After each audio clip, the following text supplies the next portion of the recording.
Sir బ్రిటిష్‌కి చెందిన ఒక fighter జెట్టు కేరళలో దాదాపు 6 రోజుల నుంచి కూడా అక్కడ ఒక సివిల్ ఎయిర్‌పోర్ట్‌లో ఉండడం జరిగింది సార్. ఇది ఇప్పుడు దేశవ్యాప్తంగా సంచలనం సృష్టించింది.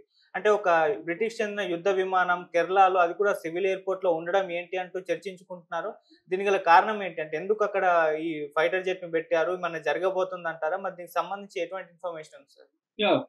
ఇప్పుడు ఒక 6 రోజుల నుంచి ఒక మన దేశంలో ఒక సంచలనంగా ఉన్న విషయం ఏందంటే, బ్రిటిష్‌కి సంబంధించిన ఫైటర్ జెట్ ఎఫ్-35బి ఈ ఫైటర్ జెట్టు తిరువనంతపురం ఇంటర్నేషనల్ ఎయిర్‌పోర్ట్‌లో 6 రోజుల నుంచి ఉందన్నమాట.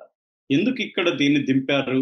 ఇది యుద్ధ విమానం అసలు బహిరంగంగా ఇది కనబడదు ఎప్పుడు గాని. ఇలాంటి బహిరంగ ప్రదేశాలు అంటే ఒక ఎయిర్‌పోర్ట్ అంటే ఓపెన్‌గా ఉంటుంది. Civil airport. ఇక్కడ ఈ యుద్ధ విమానం దింపరు. ఇక్కడంతా కూడా ప్యాసింజర్ విమానాలే ఉంటాయి. ఇలాంటి చోట ఒక యుద్ధ విమానం 6 రోజుల నుంచి, అది కూడా ఒక రోజు ఏదో పొరపాటున దిగిందంటే మళ్ళీ తీసుకొని వెళ్ళిపోయి ఉండాలి. 6 రోజుల నుంచి ఎందుకుంది? పైగా ఇది మామూలు విమానం కాదు. $100,000,000 ఒక విమానం ఖర్చు. దాని తయారీ ఖర్చంతా $100,000,000 అంటే మన కరెన్సీలో చెప్పుకోవాలంటే 865,00,00,000 ఒక విమానం ఖర్చు. అంత పెద్ద విమానం ఇక్కడ ఎందుకుంది? రెండోది, ఇలాంటి విమానాల్నే ట్రంప్ మనకు అమ్మాలని చూస్తున్నాడు. ఎందుకంటే ట్రంప్ రాగానే మోడీ వెళ్లి కలిసినప్పుడు ఎఫ్-35 విమానాలు మీరు కొనండి అని చెప్పి.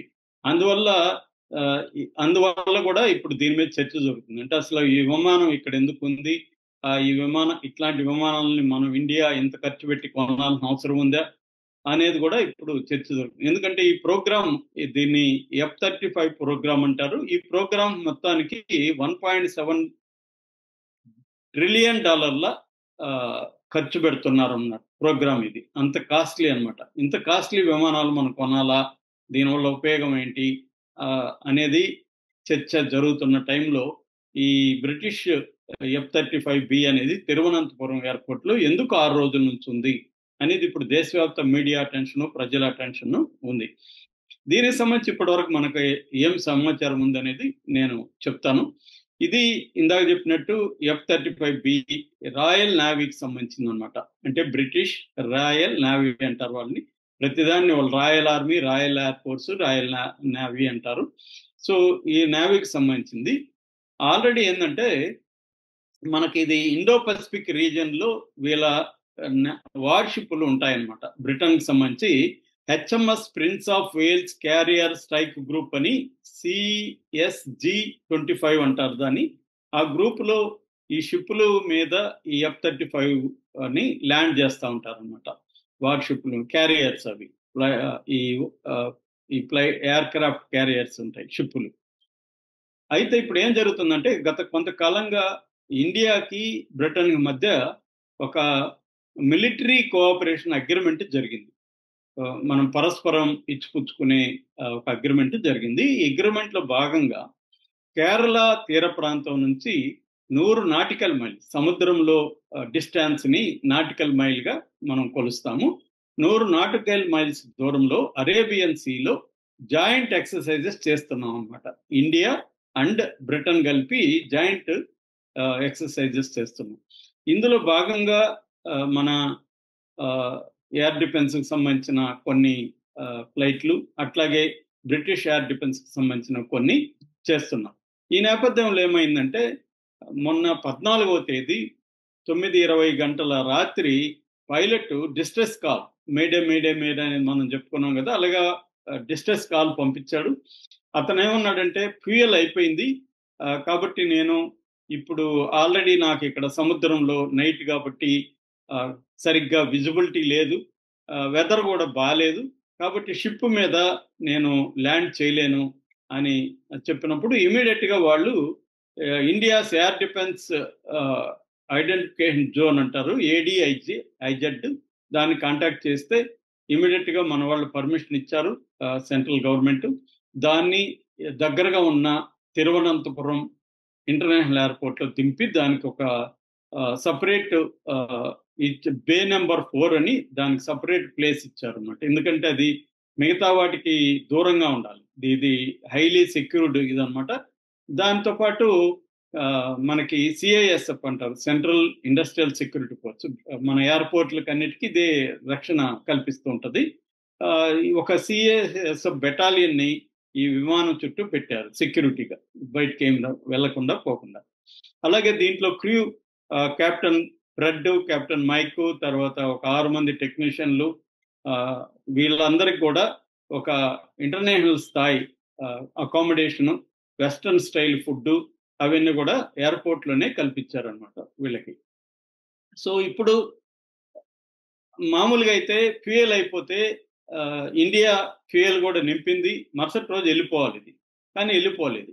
వెళ్ళిపోకపోవడానికి కారణం ఏంటంటే వీళ్ళు తర్వాత రోజు వచ్చి దీన్ని మొత్తం పరిశీలిస్తారు. మామూలుగా అక్కడ గ్రౌండ్ స్టాఫ్ అంతా కూడా ఇచ్చారు. సో వాళ్ళు వచ్చి చూస్తే దీంట్లో హైడ్రాలిక్ సిస్టమ్ ఫెయిల్యూర్ కనిపించింది. సో హైడ్రాలిక్ సిస్టమ్ ఫెయిల్యూర్ ఉన్నప్పుడు దీన్ని గాల్లోకి తీసుకెళ్లి మళ్ళీ షిప్ మీదకి తీసుకెళ్ళడం కష్టం అవుతుంది. అందువల్ల ఇక్కడే రిపేర్ చేయాలి. దాంతో ఏమైందంటే వీళ్ళ రాయల్ నేవీ మెర్లిక్ హెలికాప్టర్, ఒకటి మిలిటరీ డిఫెన్స్ హెలికాప్టర్ వచ్చింది. ఇక్కడున్న పైలట్ ని రిలీవ్ చేసి, ఈయన అలసిపోయాడు కాబట్టి ఈ పైలట్ ని రిలీవ్ చేసి కొత్త పైలట్ ని తీసుకొచ్చారు. అట్లాగే రిపేర్ టీముని తీసుకొచ్చారు. కానీ రిపేర్ టీము ఇప్పటి వరకు రిపేర్ చేయలేకపోతుంది. ఎందుకంటే హైడ్రాలిక్ సిస్టమ్ ఫెయిల్ అవ్వడం అనేది చాలా ఇబ్బందిగా ఉంది. ముఖ్యంగా control surface, ground handling, landing gear failure, lift systems ఇవన్నీ కూడా ఫెయిల్ అవుతాయి. హైడ్రాలిక్ సిస్టమ్ ఫెయిల్ అవుతాయి అన్నమాట. ఇవన్నీ చేయాల్సి ఉంది. ఎందుకంటే ఈ విమానం స్పెషల్ ఏంటంటే స్టెల్త్ విమానం అంటారు దీన్ని. స్టెల్త్ అంటే దీన్ని రాడార్ డిఫెన్స్ సిస్టమ్స్ పసిగట్టలేవు అనమాట. రాడార్ పసిగట్టలేదు.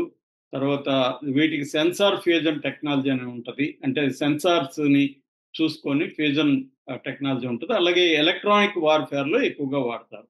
ఇప్పుడు ఏంటంటే ఈ విమానంలో అసలు భద్రత పరిస్థితి ఏంటి? ఇది పదే పదే రిపేర్లు వస్తుంది. దీని ఒకసారి రిపేర్ వస్తే దాన్ని ఇంకా తీసుకెళ్ళలేరు. దీనికోసం మళ్ళీ ఏం చేయాలంటే తరలించాలి ఎక్కడికైనా, వేరే ఇది పెట్టి. ఇది భయంకరమైన ఖర్చుతో కూడుకున్న పని. ఇలాంటి విమానాల్ని మనకు ట్రంప్ తగలగట్టాలని ప్లాన్ చేశాడన్న చర్చ కూడా ఇప్పుడు మోడీ వ్యతిరేకులు అందరూ కూడా, మోడీ దానికి ఒప్పుకొని వచ్చాడు. ఇది పనికిమాలిన విమానం, చూడండి ఇప్పుడు బ్రిటిష్ విమానం 6 రోజులుగా పడి ఉంటే దిక్కు లేదు అని చెప్తున్నారు.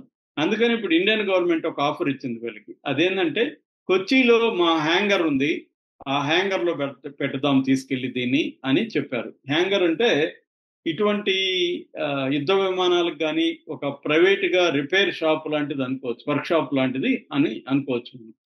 అంటే క్లోజర్ గా ఉంటుంది, సెక్యూరిటీ ఉంటుంది, ఇబ్బందులు ఉండవు అనమాట. ఇక్కడ ఇదేంటంటే ఓపెన్ ఎయిర్పోర్ట్ కదా, ఇది ఇంటర్నేషనల్ ఎయిర్పోర్ట్ లో సెక్యూరిటీ ఇష్యూస్.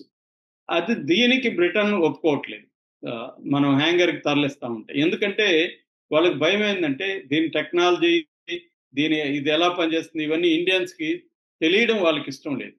వాళ్ళు ఇవన్నీ చెప్పదలుచుకోలేదు ఇండియాకి. ఎందుకంటే అటువంటి ఒప్పందం ఏది ఇండియాకి బ్రిటన్ మధ్య లేదు కాబట్టి F-35 విమానాలను కొంటేనే ఆ టెక్నాలజీ కూడా వాళ్ళు మనకు అందిస్తారు, టెక్నీషియన్లు కూడా పంపిస్తారు తప్ప మనం కొనట్లేదు బ్రిటన్ దగ్గర. మనం అమెరికా దగ్గర కొంటామని ఒప్పందం చేసుకున్నాడు మోడీ. కాబట్టి ఈ టెక్నాలజీ వీళ్ళకి ఎక్కడ తెలిసిపోతుందని వీళ్ళు అలో చేయడానికి ఒప్పుకోవట్లేదు. దానివల్ల ఇది లేట్ అవుతా ఉంది. ఇప్పుడు బ్రిటన్ నుంచి వచ్చి ఇక్కడ రిపేర్లు అనేది చేస్తున్నారు. ఇది ఇంకా లేట్ అయ్యే అవకాశాలు కనిపిస్తుంది. ఈ సందర్భంగా ఇంకోటి కూడా చెప్పుకోవాల్సింది ఏంటంటే ఇజ్రాయెల్ ఇరాన్ మీద కూడా ఈ F-35 విమానాలతో బాంబింగ్ అనేది గత కొంతకాలంగా 13 నుంచి చేస్తుంది అనమాట. సో అందువల్ల కూడా